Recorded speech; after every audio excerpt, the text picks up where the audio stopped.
Good morning everyone. My name is Jane.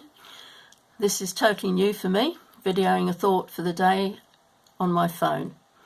And that's what I'd like us to think about, the new normal as it's come to be known.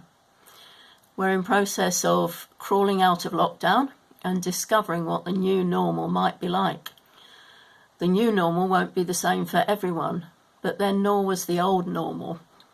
Normal rather depends on where you live in the world, how much money you have, and who you know, and also what your values and beliefs are.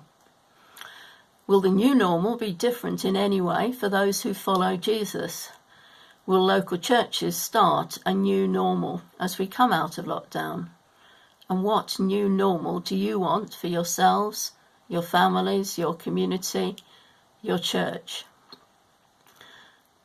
There's a clear thread of words and ideas about newness and renewal throughout the Bible, and this has a lot to do with how we shape our lives to be pleasing to God and a useful witness to the communities around us.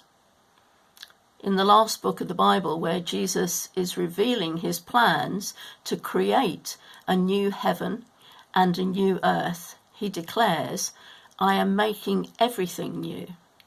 And my understanding is that which we build now, which is good, will be built into the new heaven and earth. While on earth, Jesus trained his disciples to think differently. He spoke about new wine and new wineskins. He taught them to celebrate the new covenant when they broke bread together and drank wine. He was so different from other teachers they'd seen and heard that the Jews thought his was a new teaching, but with moral and spiritual authority. The prophet Isaiah, 8 centuries before Christ, declared God's message that God was and would be doing a new thing and making a new way in the wilderness. And the emphasis was on looking for the new and choosing not to remember the former things. And the new way that was promised has materialized in Jesus. Currently, large numbers of people in the world are looking for new ways of being. We know that because of the massive protest movements like Extinction Rebellion, Black Lives Matter, and what is being expressed and created during lockdown, especially through the World Wide Web. We must listen to this and ask God what he wants us to do in response.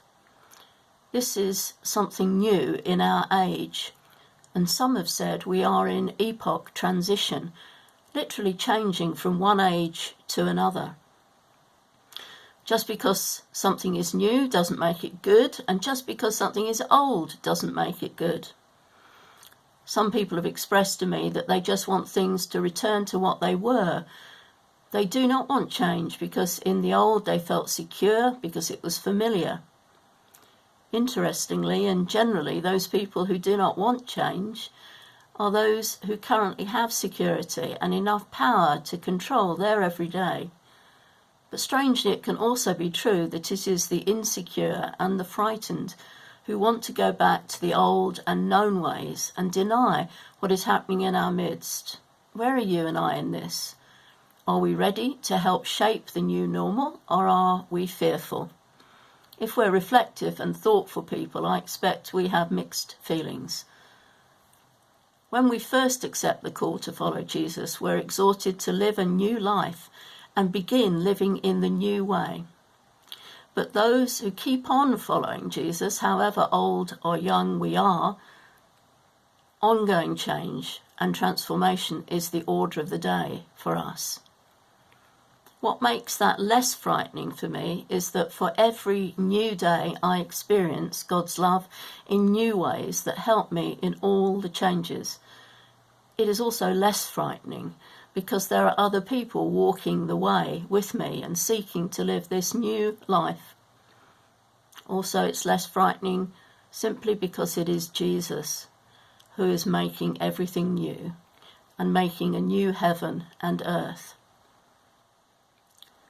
As followers of Jesus, we can seek to be renewed day by day and to live a new life in the now, but also with an eye to the distant eschaton, the final day, and the new heaven and earth, when Jesus' kingdom is fully realised. I don't know about you, but I want to hear from God what he wants the new normal to be, and not to be told simply by other people what it should be. Have a good day.